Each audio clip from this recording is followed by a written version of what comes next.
Hi hello welcome to competitive cracker. ഞാൻ ധന്യ. അപ്പൊ നമ്മുടെ സർവീസ് ടീച്ചേഴ്സിന്റെ അവസാനഘട്ട പ്രിപ്പറേഷനിലൂടെ ആയിരിക്കും ഇപ്പൊ കടന്നു പോകുന്നത്. അപ്പൊ അവർക്ക് യൂസ്ഫുൾ ആയതും അതുപോലെ തന്നെ നമ്മുടെ അടുത്ത എക്സാമിനായിട്ട് ഇപ്പൊ നമ്മുടെ കേട്ടന്റെ നോട്ടിഫിക്കേഷൻ ഒക്കെ വന്നു. അപ്പൊ ആ ഒരു എക്സാമിനായിട്ട് പ്രിപ്പയർ ചെയ്യുന്നവർക്കും ഒരുപോലെ യൂസ്ഫുൾ ആവുന്ന ഒരു വീഡിയോ ആയിട്ടാണ് ഞാൻ എത്തിയിരിക്കുന്നത്.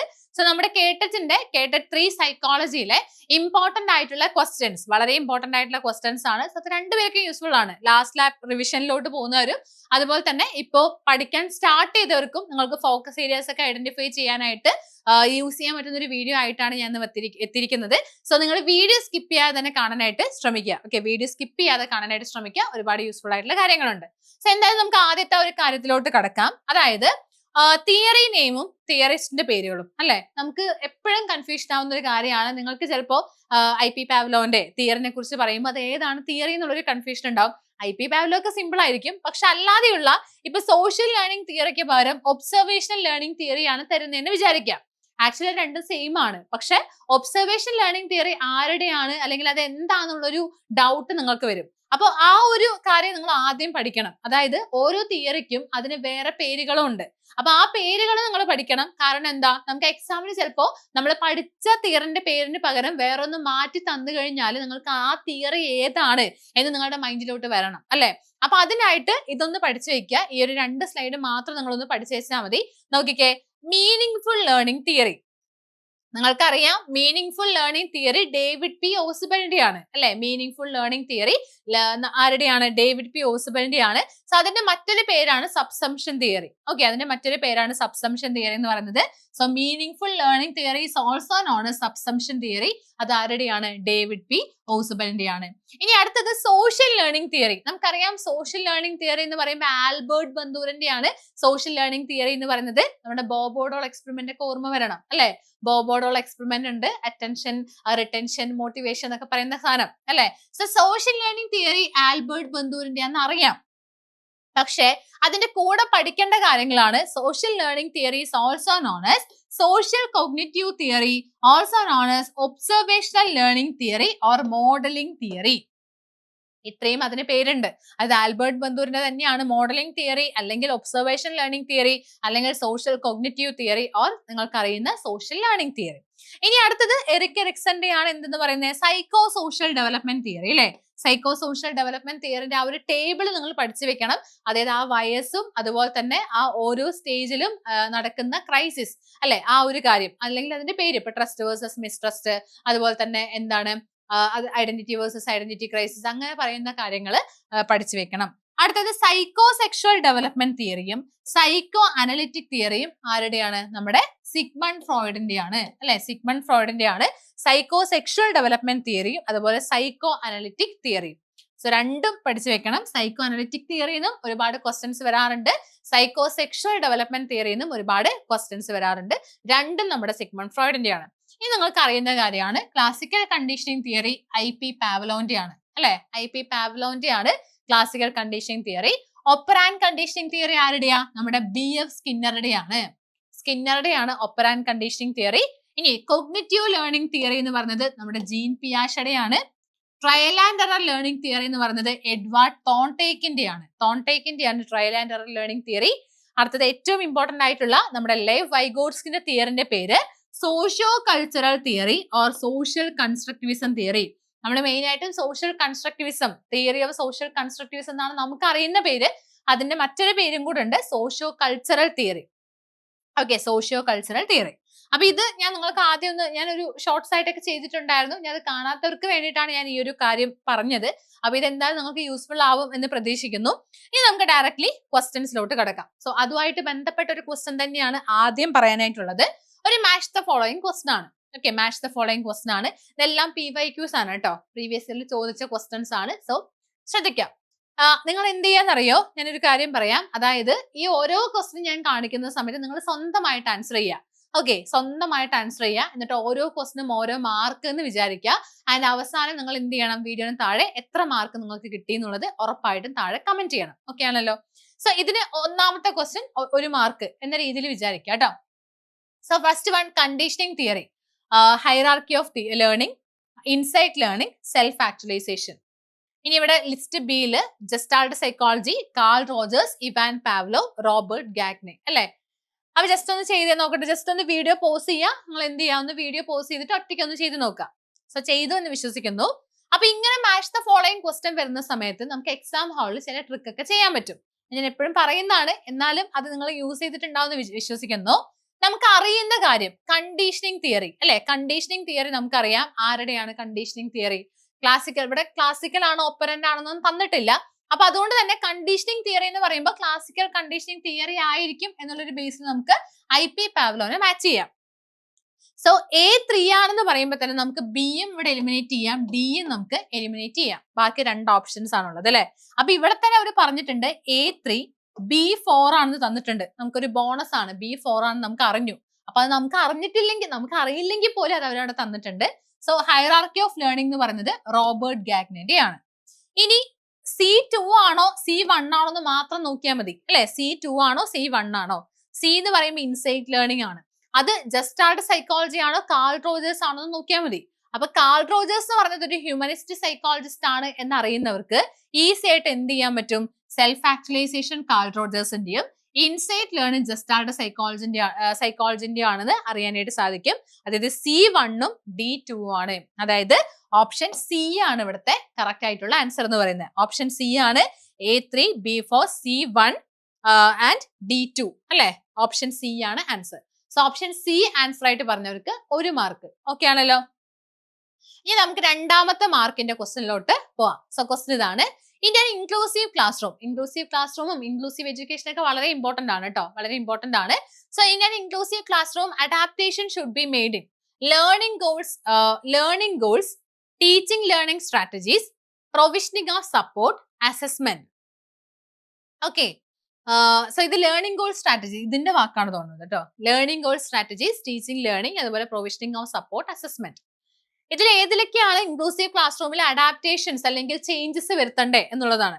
അപ്പൊ ACD BCD ABCD ABD answer ചെയ്തു എന്ന് വിശ്വസിക്കുന്നു. സോ നോക്കിക്കേ, ലേണിംഗ് ഗോൾസിൽ നമ്മൾ എന്തായാലും മാറ്റങ്ങൾ വരുത്തണ്ടേ. കാരണം ഡിഫറെന്റ്ലി ഏബിൾഡ് ആയിട്ടുള്ള അല്ലെങ്കിൽ പല ഡൈവേഴ്സ് നീഡ്സ് ഉള്ളവരെയും കൂടെ നമ്മൾ ഒരു ക്ലാസ് റൂമിൽ ഉൾപ്പെടുത്തുമ്പോൾ ഉറപ്പായിട്ട് നമ്മൾ ലേണിംഗ് ഗോൾസിൽ മാറ്റങ്ങൾ വരുത്തണം. ഉറപ്പായിട്ട് നമ്മൾ ടീച്ചിങ് ലേണിംഗ് പ്രോസസ്സിൽ മാറ്റങ്ങൾ വരുത്തണം. ഉറപ്പായിട്ട് നമ്മൾ പ്രൊവിഷനിങ് ഓഫ് സപ്പോർട്ട്, അവിടെ കൊടുക്കുന്ന സപ്പോർട്ടിൽ നമ്മൾ മാറ്റങ്ങൾ വരുത്തണം. ഉറപ്പായിട്ട് നമ്മൾ അസസ്മെന്റിലും കൂടെ മാറ്റങ്ങൾ വരുത്തണം. അതായത് ABCD എല്ലാത്തിലും മാറ്റങ്ങൾ വരുത്തണം അല്ലെ. സോ ABCD ആണ് answer. That is option 3. 1 mark കിട്ടിയോ? 1 മാർക്ക് കിട്ടിയെങ്കിൽ നോട്ട് ചെയ്ത് വെക്കുക. അടുത്ത question. Which of the following does not come under the category of sensory impairment? So എന്താണ് സെൻസറി ഇമ്പയർമെന്റ് എന്ന് പറയുന്നത്? നമുക്കറിയുന്ന സെൻസ് ഓർഗൻസ് ഉണ്ടല്ലോ, നമ്മുടെ കണ്ണ്, മൂക്ക്, നാവ്, അതുപോലെ ചെവി, അതൊക്കെയാണ് സെൻസ് ഓർഗൻ എന്ന് പറയുന്നത്. സോ അതിന് വരുന്ന ഇമ്പയർമെന്റ്സ് എന്ന് പറയുമ്പോൾ അതുമൂലം അല്ലെങ്കിൽ അതിൽ വരുന്ന ഇമ്പയർമെന്റ്സ്, അതിൽ വരുന്ന വൈകല്യം എന്നാണ് അവിടെ ഉദ്ദേശിക്കുന്നത്. So dysgraphia, partial loss of vision, hard of hearing, colour blindness. ഇവിടെ പാർഷ്യൽ ലോസ് ഓഫ് വിഷൻ എന്ന് പറയുന്നത് നമ്മുടെ കണ്ണ് അല്ലെ, അതിൽ വരുന്ന ഒരു ഇമ്പയർമെന്റ് ആണ്. ഹാർഡ് ഓഫ് ഹിയറിംഗ് എന്ന് പറയുന്നത് നമ്മുടെ ചെവിക്ക് വരുന്ന ഒരു ഇമ്പയർമെന്റ് ആണ്. ആൻഡ് കളർ ബ്ലൈൻഡ്നെസ് എന്ന് പറയുന്നതും നമ്മുടെ കണ്ണിന് വരുന്ന ഒരു ഇമ്പയർമെന്റ് ആണ്. സോ അതുകൊണ്ട് തന്നെ ഡിസ്ഗ്രാഫിയാണ് ഇവിടെ അല്ലാത്തത്. നിങ്ങൾക്ക് ഞാൻ എപ്പോഴും പറയുന്നതാണ്, നമ്മുടെ സ്റ്റുഡൻസിനോടൊക്കെ ഞാൻ പറയുന്ന കാര്യമാണ്, നിങ്ങൾക്ക് എന്തായാലും ആ കാര്യങ്ങളെല്ലാം അറിയാം.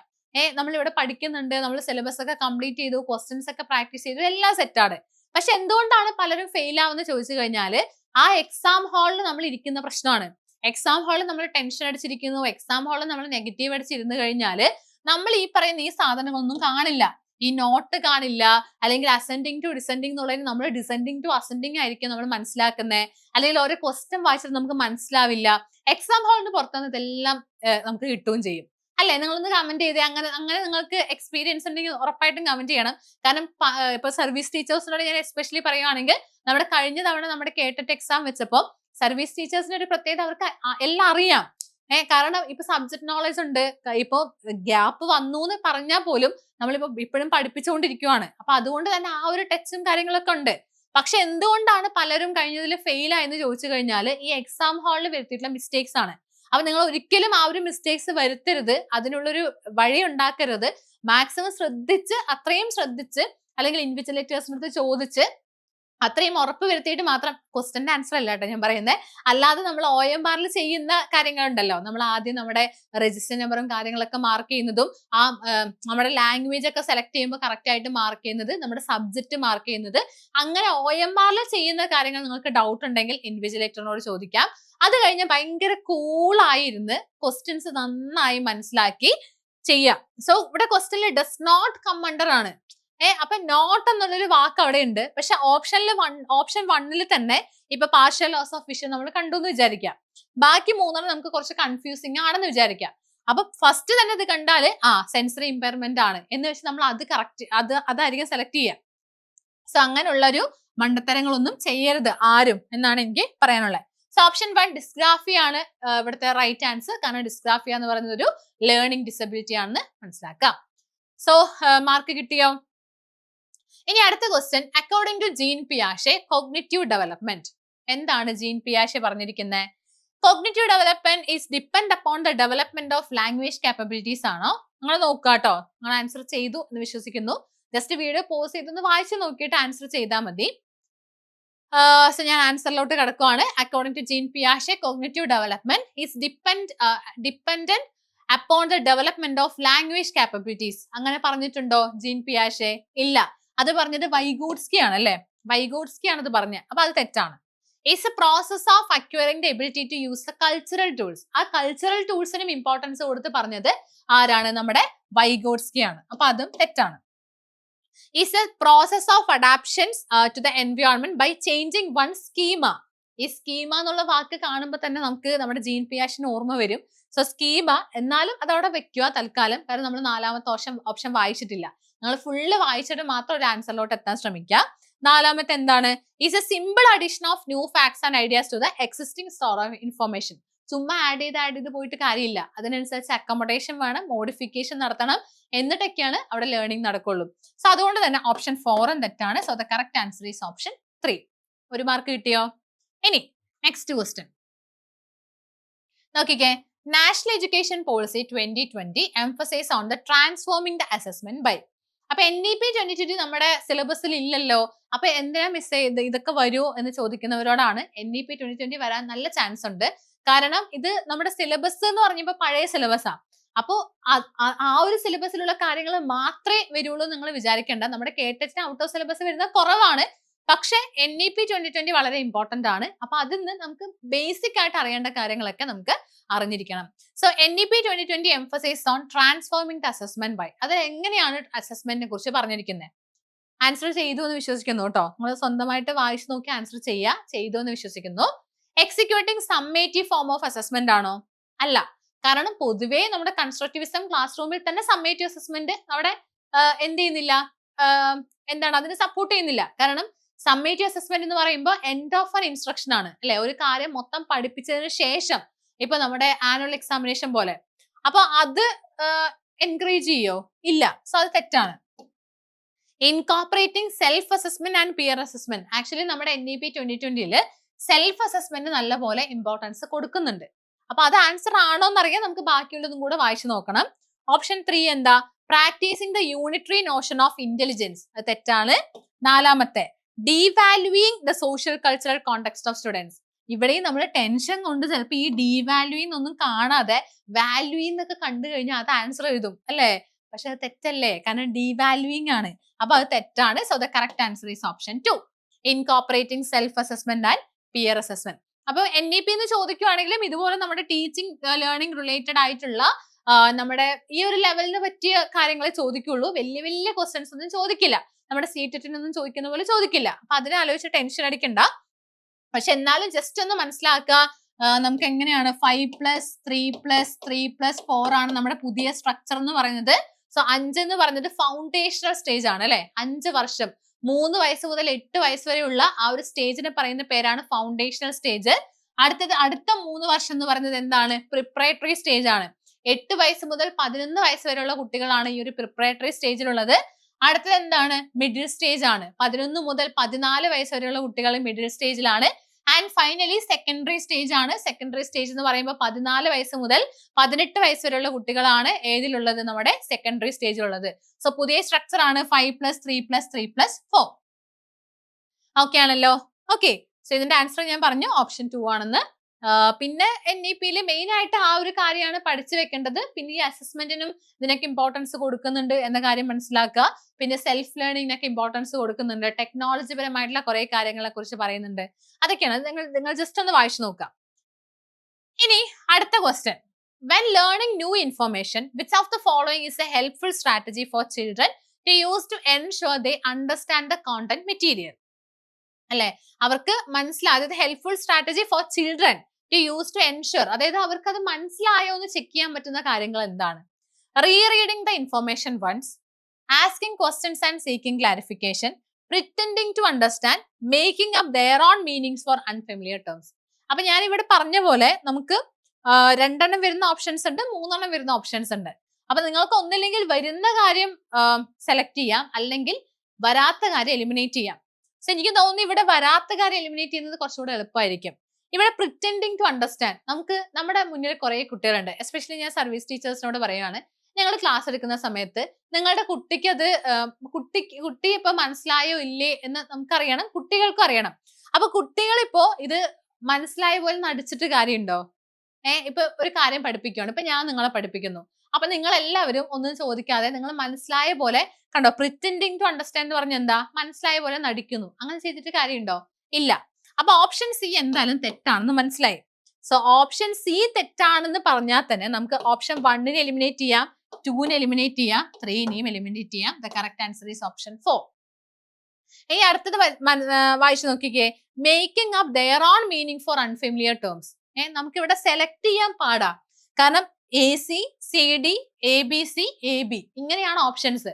അപ്പൊ നമുക്ക് സെലക്ട് ചെയ്യാൻ പാടാ, പക്ഷെ എലിമിനേറ്റ് ചെയ്യാൻ കുറച്ചുകൂടെ എളുപ്പമാണ്, അല്ലെ? അപ്പൊ ഇവിടെ നോക്കിക്കേ, making up their own meaning for unfamiliar term. ഇപ്പൊ ടീച്ചർ പറഞ്ഞത് കുട്ടിക്ക് മനസ്സിലായില്ല, പക്ഷെ കുട്ടി എന്താ ചെയ്യുന്നേ, ആ മനസ്സിലാവാത്തതിന് അവനായിട്ട് തന്നെ ഒരു മീനിങ് കണ്ടെത്തുകയാണ്. ഇതിങ്ങനെ ആയിരിക്കാം, ഇതിങ്ങനെ ആയിരിക്കാം എന്ന് പറഞ്ഞ്. സോ അതും തെറ്റല്ലേ? അങ്ങനെയും ചെയ്യാൻ പറ്റില്ല. സോ ഇതും തെറ്റാണ്. സോ ഡിയും തെറ്റാണെന്ന് മനസ്സിലാക്കി കഴിഞ്ഞാൽ നമുക്ക് മനസ്സിലാവും ബാക്കി 2 കാര്യങ്ങളേ ഉള്ളൂ, എയും ബിയും ആണ് കറക്റ്റ് ആയിട്ടുള്ള ആൻസർ. റീറീഡിംഗ് ദ ഇൻഫർമേഷൻ വൺസ്, അതുപോലെ asking questions and seeking clarification. Okay ആണല്ലോ. ഓക്കെ, അപ്പൊ ബി വരും. ഇതിൽ നിങ്ങൾക്ക് എന്തൊക്കെ ഡൗട്ട് ഉണ്ടെങ്കിലും ബി വരുന്ന എന്തായാലും അറിയാം, കാരണം asking questions and seeking clarification അതാണ് ശരിക്കും ചെയ്യേണ്ട കാര്യം. സോ ബി വരുന്ന അറിഞ്ഞു കഴിഞ്ഞാൽ നമുക്ക് 1-നെ എലിമിനേറ്റ് ചെയ്യാം, 2-നെ എലിമിനേറ്റ് ചെയ്യാം, ബാക്കി 2 ഓപ്ഷൻസാണ് വരുന്നത്. പിന്നെ സി വരുമോന്ന് മാത്രം നോക്കിയാൽ മതി. അങ്ങനെയൊക്കെ നിങ്ങൾക്ക് ഇഷ്ടമുള്ള പോലെ ചെയ്യാം. ഓപ്ഷൻ എലിമിനേഷൻ മെത്തേഡ് അത്രയും അടിപൊളിയാണ്, നിങ്ങൾക്ക് നന്നായിട്ട് യൂസ് ചെയ്യാൻ പറ്റുന്ന കാര്യമാണ് ഓപ്ഷൻ എലിമിനേഷൻ മെത്തേഡ്. അപ്പൊ ഇനിയുള്ള ദിവസങ്ങളിൽ നിങ്ങൾ ക്വസ്റ്റ്യൻസ് ഒക്കെ പ്രാക്ടീസ് ചെയ്യുമ്പോൾ നിങ്ങൾ ഇങ്ങനെ തന്നെ പ്രാക്ടീസ് ചെയ്യുക. അപ്പൊ നിങ്ങൾക്ക് കുറച്ചുകൂടെ എളുപ്പമായി തോന്നും. ഇങ്ങനെ ടെൻഷൻ അടിക്കേണ്ടതോ വെറുതെ ആലോചിച്ച് ടെൻഷൻ അടിക്കേണ്ട ഒരു കാര്യം വരുന്നില്ല കേട്ടോ. ഇനി അടുത്ത ക്വസ്റ്റ്യൻ നമ്മുടെ കോൾബർഗിന്റെ, അല്ലെ, ലോറൻസ് കോൾബർഗിന്റെ മോറൽ ഡെവലപ്മെന്റ് തിയറി ആയിട്ട് ബേസ് ചെയ്താണ്. സോ അത് നന്നായിട്ട് പഠിക്കണം.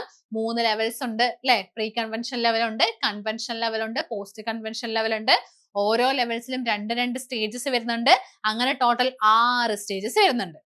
ക്വസ്റ്റ്യൻ നോക്കിക്കേ, according to Lawrence Kohlberg, around which ethics do very young children's moral reasoning revolve? Very young children, ഏറ്റവും ചെറിയ കുട്ടികളുടെയാണ് കണ്ടുപിടിക്കേണ്ടത്. ethics of care, ethics of laws, ethics of perspectives of others, ethics of egocentrism. അപ്പൊ ഏറ്റവും ചെറിയ കുട്ടികളുടെ എന്ന് പറയുമ്പോൾ first ലെവലാ വരുന്നത്, അല്ലെ? Pre convention level. Okay, pre convention level. അതിൽ ഒന്നാമത്തെ പണിഷ്മെന്റ് ഒബീഡിയൻസ് ഓറിയന്റേഷൻ ആണ്, അല്ലെ? പണിഷ്മെന്റ് ഒബീഡിയൻസ് ഓറിയന്റേഷൻ ആണ്. രണ്ടാമത്തെ ഇൻസ്ട്രുമെന്റൽ പർപ്പസ് ഓറിയന്റേഷൻ ആണ്, അല്ലെ? രണ്ടാമത്തെ ഇൻസ്ട്രുമെന്റൽ പർപ്പസ് ഓറിയന്റേഷൻ ആണ്, അല്ലെ? ഇൻസ്ട്രുമെന്റൽ പർപ്പസ് ഓറിയന്റേഷൻ ആണ്. അപ്പോ ഇത് വെച്ച് നോക്കിക്കേ, പണിഷ്മെന്റ് ഒബീഡിയൻസ് ഓറിയന്റേഷൻ എന്ന് പറയുമ്പോൾ അവിടെയും സ്വന്തം കാര്യം തന്നെയാണ്, അല്ലെ? അതായത് എനിക്ക് വഴക്ക് കിട്ടുമോ അല്ലെങ്കിൽ എനിക്ക് പണിഷ്മെന്റ് കിട്ടുമോ എന്നുള്ളൊരു ബേസിൽ പേടിച്ചിട്ടാണ് അവിടുത്തെ മോറൽ ഡെവലപ്മെന്റ് തീരുമാനിക്കുന്നത്. അതായത് കുട്ടി എന്ത് ചെയ്യുന്നു, ഇങ്ങനെ ചെയ്താലേ എനിക്ക് ശിക്ഷ കിട്ടും, അപ്പൊ ഞാൻ അത് ചെയ്യില്ല എന്ന് പറയും. അല്ലെങ്കിൽ ഇൻസ്ട്രുമെന്റൽ പർപ്പസ് എന്ന് പറയുമ്പോൾ റിവാർഡ് ഓറിയന്റഡ് ആണ്, അതായത് എന്തെങ്കിലും കാര്യം ചെയ്താൽ എനിക്ക് റിവാർഡ് കിട്ടും, അപ്പോ ഞാൻ എന്ത് ചെയ്യുന്നില്ല, അത് ചെയ്യുന്നില്ല, അല്ലെങ്കിൽ അത് ചെയ്യും എന്നുള്ളതാണ്. സോ ആ 2 കാര്യങ്ങളും സ്വന്തം ഇഷ്ടപ്രകാരം അല്ലെങ്കിൽ സ്വന്തം കാര്യത്തിന് വേണ്ടിയിട്ടുള്ള കാര്യങ്ങളാണ്, അല്ലെ? ഒന്ന് നമ്മളെ തന്നെ സേഫ് ആക്കാനും അല്ലെങ്കിൽ നമുക്കൊരു കാര്യം കിട്ടുന്നതിനും ബേസ് ചെയ്ത്. അതായത് എത്തിക്സ് ഓഫ് ഈഗോ സെൻട്രിസം, അല്ലേ? ഭയങ്കര സെൽഫിഷ് ആണ്, അല്ലെ? എന്താണ് കുട്ടികൾ എന്ന് പറയുന്നത്. സോ ഓപ്ഷൻ 4 ആണ് ethics of ego centrism. Egocentrism ആണ് കറക്റ്റ് ആയിട്ടുള്ള ആൻസർ. ബാക്കി മൂന്നെണ്ണമൊക്കെ കുറച്ചുകൂടെ വലിയ ലെവലിൽ വരുന്നതാണ്. സോ എത്തിക്സ് ഓഫ് ഈഗോസെൻട്രിസം ആണ് ഇവിടുത്തെ കറക്റ്റ് ആയിട്ടുള്ള ആൻസർ എന്ന് പറയുന്നത്. സോ നിങ്ങൾ ജസ്റ്റ് വേണമെങ്കിൽ വായിച്ചു നോക്കിയാൽ മതി. ഞാൻ പറയുന്നില്ല, ജസ്റ്റ് വേണമെങ്കിൽ വായിച്ചു നോക്കാം. വീഡിയോ പോസ് ചെയ്തിട്ട് ഒന്ന് വായിച്ചു നോക്കിയാൽ മതി. ഓക്കെ അല്ലേ? ഇനി അടുത്ത ക്വസ്റ്റ്യൻ തരാം. ഞാൻ നിങ്ങൾക്ക് അവസാന ക്വസ്റ്റ്യൻ എന്ത് ചെയ്യും, നമുക്ക് ഹോംവർക്ക് ആയിട്ട് തരാൻ പറ്റുമോ നോക്കാം കേട്ടോ. നോക്കാം. നോക്കിക്കേ, അടുത്ത ക്വസ്റ്റ്യൻ നോക്കിക്കേ. Which of the following statements about learning is not correct? അപ്പൊ ഇവിടെയും ശ്രദ്ധിക്കേണ്ട കാര്യം നോട്ട് കറക്റ്റ് ആണ്. കണ്ടോ, നോട്ട് കറക്റ്റ്. നമ്മൾ ആൻസർ ചെയ്യുക. ഓക്കെ, ആൻസർ ചെയ്തു എന്ന് വിശ്വസിക്കുന്നു. നോക്കിക്കേ, new learning depends upon current understanding. Social interaction hinders learning. The most meaningful learning occurs within real world tasks. Learners construct knowledge that makes sense to them. Okay. So not correct ആണ്. Not correct ആണെങ്കിൽ നമുക്ക് easy ആയിട്ട് കിട്ടും. Option 2 ആണ്. Social interaction hinders learning. ഇതൊരിക്കലും social interaction എന്ത് ചെയ്യുന്നില്ല, ലേണിംഗിനെ facilitate ആണ് ചെയ്യുന്നത്, ഹിൻഡറിങ് അല്ല ചെയ്യുന്നത്. സോ അവിടെ ഓപ്ഷൻ 2 എന്ന് പറയുന്നത് തെറ്റാണ്. സോ ഒരു മാർക്ക് കിട്ടിയോ? നിങ്ങൾ ഇതൊക്കെ നോട്ട് ചെയ്ത് വെക്കാം കേട്ടോ. നിങ്ങൾക്ക് എത്ര മാർക്ക് കിട്ടി എന്നുള്ളത് നോട്ട് ചെയ്ത് വെച്ച് ഉറപ്പായിട്ടും കമന്റ് ചെയ്യണം. അടുത്ത question, rapid increase in height and weight during adolescence that usually precedes a sexual maturity is referred to as. ഇതെല്ലാവർക്കും കൺഫ്യൂഷൻ ആവുന്ന ഒരു ക്വസ്റ്റ്യൻ ആണ്. കഴിഞ്ഞ തവണ ഈ ഒരു ക്വസ്റ്റ്യൻ വന്നപ്പോൾ പലർക്കും ഡൗട്ട് വന്ന് പലരും തെറ്റിച്ചൊരു ക്വസ്റ്റ്യൻ ആയിരുന്നു ഈ ഒരു ക്വസ്റ്റ്യൻ എന്ന് പറയുന്നത്. സോ നിങ്ങൾക്ക് ആൻസർ ചെയ്യാൻ പറ്റുന്നുണ്ടോ നോക്കിക്കേ. ഓക്കെ, ആൻസർ ചെയ്തു എന്ന് വിശ്വസിക്കുന്നു. ഇതിന്റെ ആൻസർ എന്ന് പറയുന്നത് ഓപ്ഷൻ 4 ആണ്. ഗ്രോത്ത് സ്പേർട്ട് ആണ് answer. Growth spurt. Rapid increase in height and weight during adolescence that usually precedes a sexual maturity. Sexual maturity ക്ക് മുൻപ് നടക്കുന്ന rapid increase in height and വെയിറ്റിനെ പറയുന്ന പേര് എന്താണ്? ഗ്രോത്ത് സ്പേർട്ട് ആണ് ആൻസർ. ജസ്റ്റ് നോക്കാം, ഞാൻ ഇവിടെ എക്സ്പ്ലനേഷൻ കൂടെ തന്നിട്ടുണ്ട്. A growth spurt is a specific term for the sudden and rapid increase in both height and weight that occurs during adolescence. So adolescence-നെ കുറിച്ച് നിങ്ങൾക്ക് നന്നായിട്ട് അറിയണം. കാരണം നമ്മൾ അവരെയാണ് ഡീൽ ചെയ്യാനായിട്ട് പോകുന്നത് അല്ലെ. K3 എന്ന് പറയുമ്പോൾ തന്നെ നമ്മൾ HSC സ്റ്റുഡൻസിനെയാണ് ഡീൽ ചെയ്യാനായിട്ട് പോകുന്നത്. അപ്പോൾ അതുകൊണ്ട് തന്നെ ഹൈസ്കൂൾ സ്റ്റുഡൻസിനെയാണ്. സോ അതുകൊണ്ട് തന്നെ നമുക്ക് അവരുടെ സൈക്കോളജിയാണ് നമ്മൾ പഠിക്കുന്നത്. അപ്പൊ അഡോളസൻസിനെ കുറിച്ച്, അഡോളസൻസിന്റെ എല്ലാ കാര്യങ്ങളും നന്നായിട്ട് അറിഞ്ഞിരിക്കണം. അതായത് നമ്മുടെ സിലബസിൽ തന്നെ ഏറ്റവും ഫസ്റ്റ് വൺ എന്ന് പറയുന്നത് അഡോളസൻസിനെ കുറിച്ചിട്ട് പഠിക്കുന്നതാണ് അല്ലെ. അവരുടെ ഗ്രോത്ത് ആൻഡ് ഡെവലപ്മെന്റും കാര്യങ്ങളൊക്കെ, ഡെവലപ്മെന്റൽ ടാസ്ക്, ഡെവലപ്മെന്റൽ ഇഷ്യൂസ്, പല തിയറീസ് ഒക്കെ അതിനെ ബേസ് ചെയ്തിട്ടാണ്. സോ അത് നന്നായിട്ട് പഠിക്കണം. So it typically represents one of the earliest signs of puberty and generally precedes the sexual maturity. So this phase usually lasts about 2 to 3 years and is triggered by a surge in growth and sex hormones. Okay ആണല്ലോ, അതാണ് growth spurt എന്ന് പറയുന്നത്. ബാക്കിയുള്ള options എന്തുകൊണ്ട് വന്നില്ല എന്നുള്ളതും കൂടെ നമുക്ക് അറിയണം അല്ലെ. സോ ഡെവലപ്മെന്റൽ ട്രെൻഡ് ആണ് ഫസ്റ്റ് ഉള്ള ഒരു ഓപ്ഷൻ ഉണ്ടായിരുന്നത്. ആ ഡെവലപ്മെന്റൽ ട്രെൻഡ് എന്ന് പറയുന്നത് ഒരു ജനറൽ ആയിട്ടുള്ള ഒരു ടേമാണ്. പക്ഷെ ഇവിടെ വളരെ സ്പെസിഫിക് ആയിട്ടാണ് rapid increase in height and weight എന്ന് പറഞ്ഞിരിക്കുന്നത്. ബിഫോർ അല്ലെങ്കിൽ പ്രൊസീഡ്സ് ദ സെക്ഷൽ മെച്യൂരിറ്റി എന്ന് പറഞ്ഞിരിക്കുന്നത്. സോ അങ്ങനെ സ്പെസിഫിക് ആയതുകൊണ്ട് ഈ ഒരു ജനറൽ ടേം അവിടെ വരില്ല. So this is a broad term describing the general direction or pattern of change over time across the various domains. ഇവിടെ ഒരു സ്പെസിഫിക് ആയിട്ടുള്ള കാര്യമല്ല പറയുന്നത്. ഇവിടെ ഏതൊക്കെ വരും? ഫിസിക്കൽ, കോഗ്നിറ്റീവ് ആൻഡ് സോഷ്യൽ വരും. ഓക്കെ, അതുകൊണ്ടാണ് അത് വരാത്തത്, അതുകൊണ്ടാണ് അത് തെറ്റായത്. അടുത്തത് മെൻസ്ട്രേഷൻ എന്നുള്ളത് ഒരിക്കലും വരില്ലല്ലോ. കാരണം മെൻസ്ട്രേഷൻ എന്ന് പറയുമ്പോൾ അവിടെ ഹൈറ്റും വെയിറ്റും വെക്കുന്നതാണോ? അല്ല, ഇതിന്റെ ഭാഗമായിട്ട് ഹൈറ്റും വെയിറ്റും വെക്കുന്നേ ഉള്ളൂ അല്ലെ. So also known as the menarche in its first occurrence. This is the monthly shedding of the uterine lining. നിങ്ങൾക്കത് അറിയാലോ. In females it is a sign that sexual maturity has been reach rather than a term for the preceding increase in height and weight. അപ്പൊ ഇത് നിങ്ങൾക്കറിയാം, already അറിയാം എന്താണ് menstruation എന്നുള്ളത്. So അതും answer ആയിട്ട് വരില്ല. അടുത്തത് പ്യൂബസെൻസ് ഉള്ളൊരു കാര്യമാണ്. This refers to the entire period or process of physical change leading to sexual maturity. ഇവിടെയും എൻറ്റയർ പീരീഡ്, ആ ഒരു പീരീഡിനെയാണ് പറയുന്നത്, അല്ലെങ്കിൽ അല്ലാതെ ആ ഒരു സ്പെസിഫിക് ആയിട്ടുള്ള കാര്യത്തിനെ അല്ല. ഈ പ്യൂബസെൻസ് പറയുമ്പോൾ ആ ഒരു പീരീഡ്, ഇതൊക്കെ സംഭവിക്കുന്ന ഒരു പീരീഡ് ഉണ്ടല്ലോ, ആ പീരീഡിനെയാണ് പറയുന്നത്. It encompasses many changes, including the development of secondary sex characteristics and the growth spurt, but is not the specific term for the rapid height and weight gain itself. അതായത് ഈ പ്യൂബസെൻസ് ഉള്ള ആ ഒരു കാലഘട്ടത്തിൽ, ആ ഒരു പീരീഡിലാണ് ഈ ഗ്രോത്ത് സ്പേർട്ട് സംഭവിക്കുന്നത്. ഓക്കെ, അല്ലാതെ ഗ്രോത്ത് സ്പേർട്ടിന് പുറമേ തന്നെ നമ്മുടെ എന്തൊക്കെ വരും? സെക്കൻഡറി സെക്സ് ക്യാരക്ടറിസ്റ്റിക്സ് ഒക്കെ അതിൽ വരും. ഓക്കെ ആണല്ലോ, അതുകൊണ്ടാണ് അത് ആൻസർ ആവാത്തത്. അതുകൊണ്ടാണ് ഏത് ആൻസർ ആയത്? നമ്മുടെ ഓപ്ഷൻ 4 ആയിട്ടുള്ള ഗ്രോത്ത് സ്പേർട്ട് എന്നുള്ള ഒരു വാക്കാണ് ഇവിടെ ആൻസർ ആയിട്ട് വന്നിരിക്കുന്നത്. ഓക്കെ, ഇനി നമ്മുടെ നെക്സ്റ്റ് ക്വസ്റ്റ്യൻ വലിയൊരു ക്വസ്റ്റ്യൻ ആണ് അല്ലെ, കാണുമ്പോൾ തന്നെ വലിയൊരു ക്വസ്റ്റ്യൻ ആണ്. നിങ്ങൾ സമാധാനത്തിൽ പതുക്കെ ഒന്ന് വായിക്കുക, വീഡിയോ പോസ് ചെയ്തിട്ട് സമാധാനത്തിൽ വായിച്ച് ആൻസർ കണ്ടെത്തിയാൽ മതി. അപ്പൊ ഞാൻ ആൻസർ പറയുവാണ്.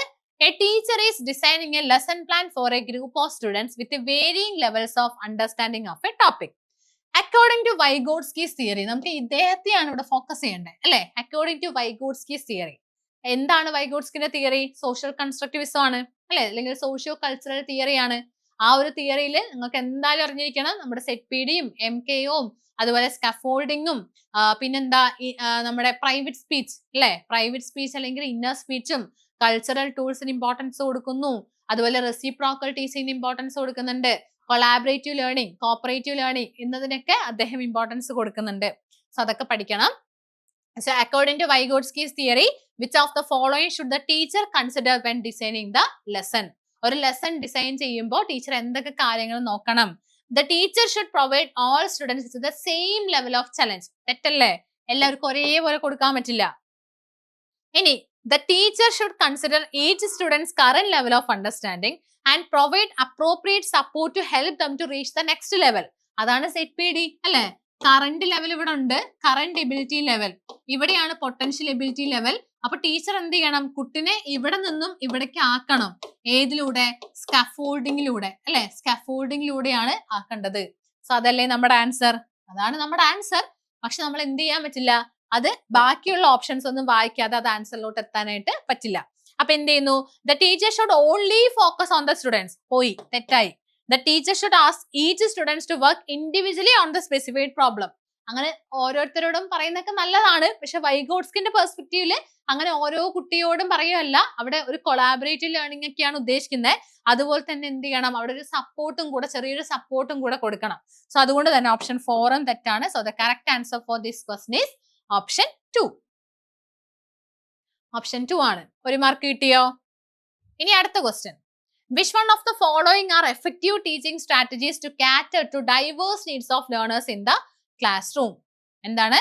Which of the following are effective teaching strategy? Teaching strategy ആണ് നമുക്ക് നോക്കേണ്ടത്.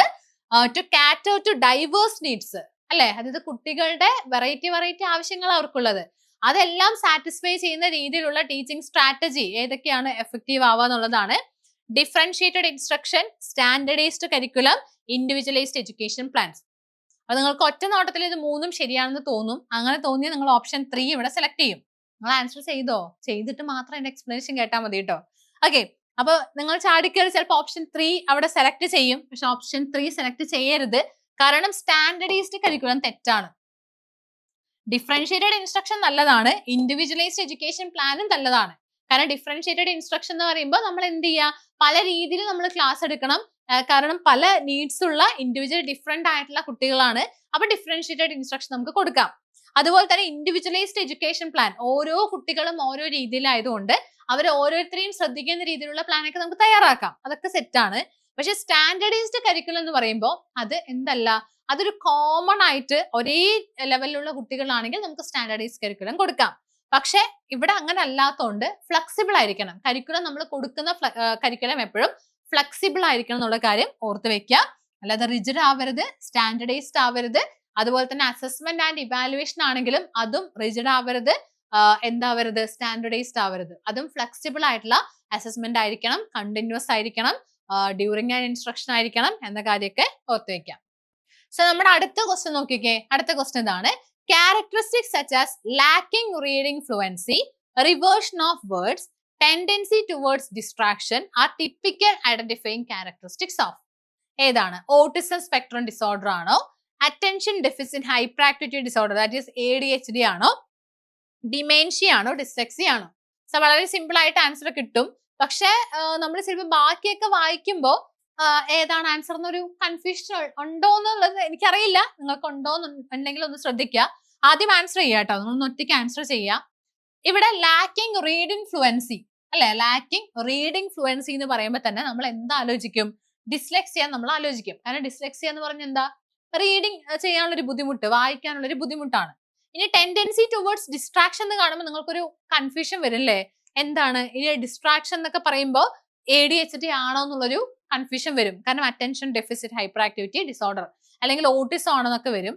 പക്ഷെ ഇവിടെ നിങ്ങൾ മനസ്സിലാക്കുക ഡിസ്ലെക്സിയക്ക് ഇതും ഒരു ക്യാരക്ടറിസ്റ്റിക്സ് ആണ്. അതായത് ടെൻഡൻസി ടുവേർഡ്സ് ഡിസ്ട്രാക്ഷൻ എന്നുള്ളതും അതിന്റെ ഒരു ക്യാരക്ടറിസ്റ്റിക്സ് ആയതുകൊണ്ട് എന്താണ് വരുന്നത് നോക്കിക്കേ, ഓപ്ഷൻ 4 ആണ് വരുന്നത്.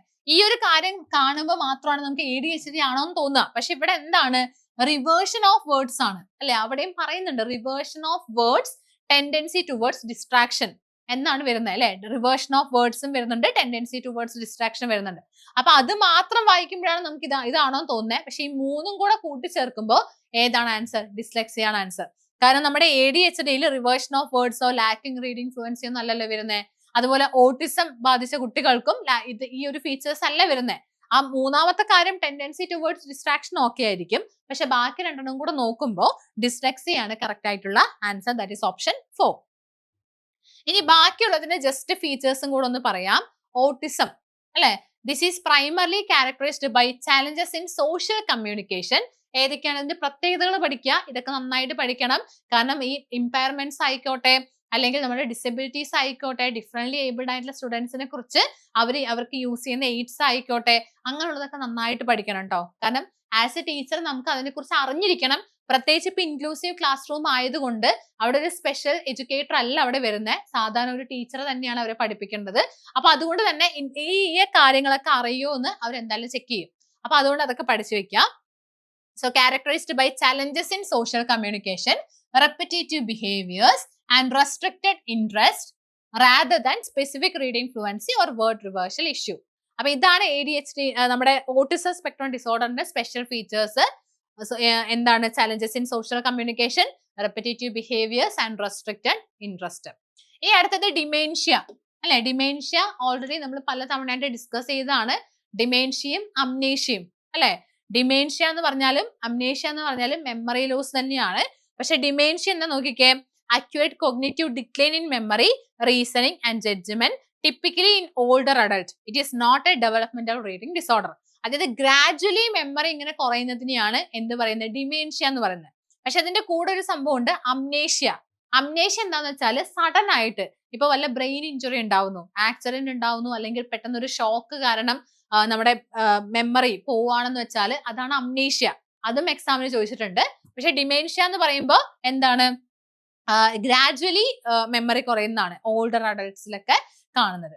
ഇനി attention deficit hyper activity disorder, that is ADHD അല്ലെ. ADHD എന്താ, although it is characterized by a tendency towards distraction, ADHD does not inherently include in the specific language processing difficulties like word reversals and reading fluency. അപ്പൊ ADHD പറഞ്ഞാൽ നമുക്ക് ഒരു ഭാഗത്ത് ഇരിക്കാൻ പറ്റില്ല അല്ലെ കുട്ടികൾക്ക്. അവരുടെ അറ്റൻഷൻ സ്പാൻ വളരെ കുറവായിരിക്കും എന്നുള്ളതാണ്. അപ്പോൾ ടെൻഡൻസി ടുവേർഡ്സ് ഡിസ്ട്രാക്ഷൻ, അത് ഞാൻ പറഞ്ഞ ആ വാക്ക് കണ്ട് നിങ്ങൾ ഒരിക്കലും അതിലോട്ട് പോകരുത്. കാരണം എല്ലാം കൂടെ ഒന്ന് വായിച്ചു നോക്കിയിട്ട് വേണം ആൻസറിലോട്ട് എത്താനായിട്ട്. ഓക്കെ ആണല്ലോ. അപ്പോ എന്തായാലും വീഡിയോ യൂസ്ഫുൾ ആയെങ്കിൽ ഉറപ്പായിട്ട് നിങ്ങൾ അതൊന്ന് കമന്റ് ചെയ്യണം. എങ്ങനെ ഉണ്ടായിരുന്നു ക്ലാസ് എന്നുള്ളതൊന്ന് കമന്റ് ചെയ്യുക. പിന്നെ നിങ്ങൾക്ക് യൂസ്ഫുൾ ആയി തോന്നുകയാണെന്നുണ്ടെങ്കിൽ നിങ്ങളുടെ ഫ്രണ്ട്സിനും കൂടെ ഒന്ന് ഷെയർ ചെയ്ത് കൊടുക്കുക. നന്നായിട്ട് പഠിക്കാനായിട്ട് ശ്രമിക്കുക. എസ്പെഷ്യലി ഞാൻ സർവീസ് ടീച്ചേഴ്സിനോട് പറയുകയാണ്, ഇനി നമ്മൾ കേട്ടിട്ട് പഠിച്ച് വെറുതെ ബുദ്ധിമുട്ടേണ്ട ആവശ്യമില്ല അല്ലെ. ഇത്തവണ നമുക്ക് കിട്ടിക്കഴിഞ്ഞാൽ പിന്നെ അടുത്ത തവണ നോക്കണ്ടല്ലോ. അപ്പൊ അതുകൊണ്ട് തന്നെ ഇത്തവണ തന്നെ കിട്ടണം എന്നുള്ള രീതിയിൽ പഠിക്കുക. ഇനി ബാക്കിയുള്ള സ്റ്റുഡൻസ് ആണെങ്കിലും ഇപ്പൊ പഠിച്ചുകൊണ്ടിരിക്കുന്നവർക്ക് ഒരു നല്ലൊരു ഓഫറുമായിട്ടാണ് നമ്മുടെ CC എത്തിയിരിക്കുന്നത്. അതായത് ഇനി വരുന്ന കേട്ടിട്ട് ഇനി നമ്മുടെ നോട്ടിഫിക്കേഷൻ വന്നല്ലോ, അപ്പൊ ഇനി അടുത്ത എക്സാമിനായിട്ട് പ്രിപ്പയർ ചെയ്യുന്നവർക്ക് ഒരു കിടിലൻ ഓഫറുമായിട്ടാണ് നമ്മുടെ CC എത്തിയിരിക്കുന്നത്. കേട്ടറ്റിന് മാത്രമല്ല കേട്ടോ, VHSC, NVT, CDPO, lab assistant, KTET category 3, അതുപോലെ CTET, ഇതിനെല്ലാത്തിനും ഒരു ഓഫർ ഉണ്ട്. നിങ്ങൾ ഏത് കോഴ്സ് പർച്ചേസ് ചെയ്യുകയാണെന്നുണ്ടെങ്കിലും അപ് ടു 30% ഓഫർ പ്രൈസ് നിങ്ങൾക്ക് എന്ത് ചെയ്യാം, ഈ ഒരു കോഴ്സ് പർച്ചേസ് ചെയ്യാന്നുള്ളതാണ്. അപ്പൊ പുതിയ ബാച്ച് സ്റ്റാർട്ട് ചെയ്തിട്ടുണ്ട്. ഇത് മന്ത് എൻഡ് ഓഫർ ഒക്കെ ആയിട്ടാണ് ഈ ഒരു ഓഫർ പ്രമാണിച്ചിരിക്കുന്നത്. അപ്പൊ അതുകൊണ്ട് എത്രയും പെട്ടെന്ന് നിങ്ങൾക്ക് എന്ത് ചെയ്യാം, ജോയിൻ ചെയ്യാം. സോ ജോയിൻ ചെയ്യാൻ ആഗ്രഹിക്കുന്നവര് 8589083568 എന്നുള്ള നമ്പറിലോട്ട് കോൺടാക്ട് ചെയ്താൽ മതി.